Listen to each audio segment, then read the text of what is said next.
so good morning everybody. My name is Lina. I prepared this presentation with Daniel. He's sick right now. Hopefully he doesn't have the virus. Okay, so I will be talking about the Changi Prison. This is the content. I will talk about the prison before the war, during the war, and after the war. And at the end, I want to close down with a famous book of James Clavell titled King Rat. And it was about his experience at this prison because he was actually a prisoner. And sources.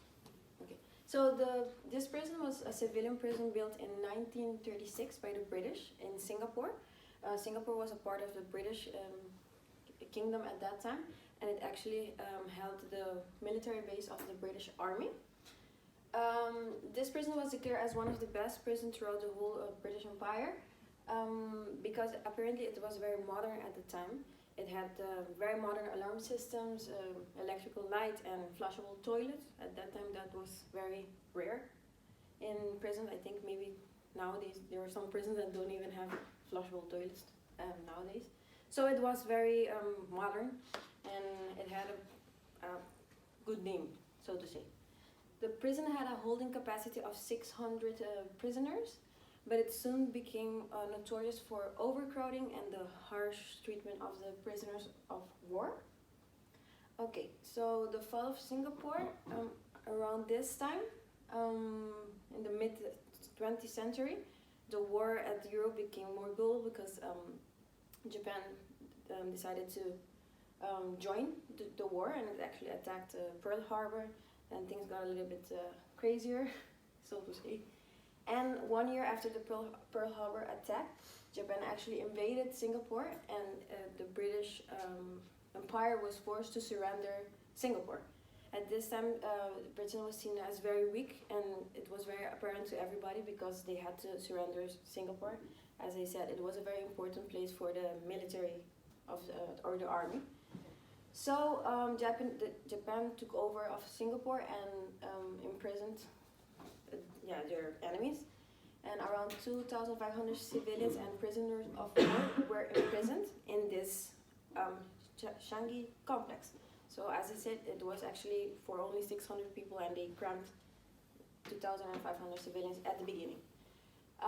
This was the first camp of prisoners of war in Southeast Asia, and by 1945 they were packing more and more prisoners at the place, and it was around 5,000 in 1945. The complex that you can see here was used to put some prisoners, but at some point it got so overcrowded that they even started using, the prisoners had to make tents and live there, and they also, the Japanese also started using the surrounding barracks of the British Army to store or place, not store, but place the prisoners. So as you can see, the conditions kept deteriorating as the prisoners count kept growing. Okay, so the condition of the prisons, there was actually a short on Japanese staff, so that's why the prisoners themselves had partial control of the prison. So they were in charge of maintaining and organizing the whole prison. So, at the beginning, the atmosphere was a little bit less, frantic, because the Japanese authorities were actually a little bit flexible with the prisoners. They even could create or host events for entertainment, like circus acts or concert, things like that. But that quickly shifted with the progression of the war. The Japanese authorities became more, you can say, mean, because as you can think of, there was a lot of people, so there was a shortage of food and on medicine, and they were the ones that wanted that all for themselves. So the Japanese kept bringing more prisoners out of different parts of the world, and especially out of Indonesia. They were also bringing prisoners out of Indonesia because there was a war, or like they were trying to take over Indonesia at that time. So there was the prisoners were were very malnourished, skinny, and with very vitamin deficiencies and causing disease such as malaria. So they were dying, and as I said, there was a shortage on medicine. Okay, but on the 2nd of September on 1945, Japan surrendered, so the war was over. Here I thought this was quite nice of the letter that they got, the prisoners, that the war had ended. So on the 2nd of September, the war was over, and on the 6th of September, the prisoners were released. In the beginning of that time, this prison was used to serve as military court to convict the Japanese war criminals and to convict them for their actions against the prisoners of war or the Australians and the British soldiers. And on October 1947, Singapore regained control of this prison.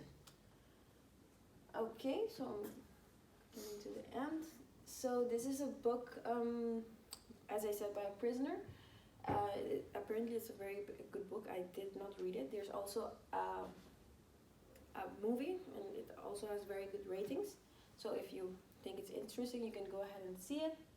So the novel is based on James Clever's experience in the prison of war. He portrayed himself as Lieutenant Peter Marlowe, and the other main character was the king.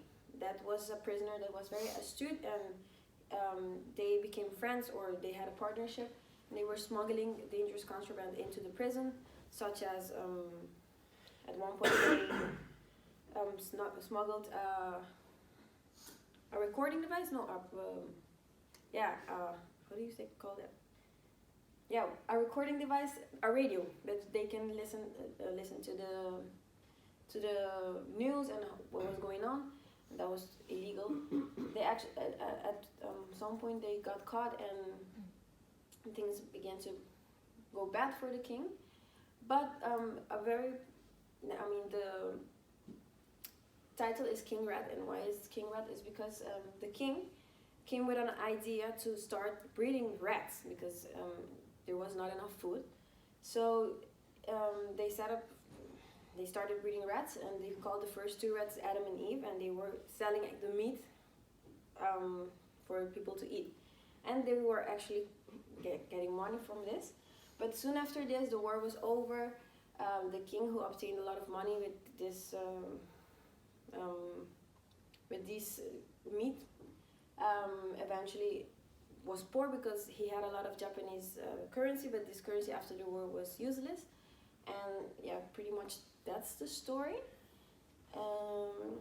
So let me move on. So the prison now has been rebuilt, and as I said, at that time it was very modern, and nowadays it's actually very modern too. Here you can see that they have a lot of technology at the prison, and they even have motion software that can detect when a fight has broke out. So it's still very modern. And I have a question for you guys.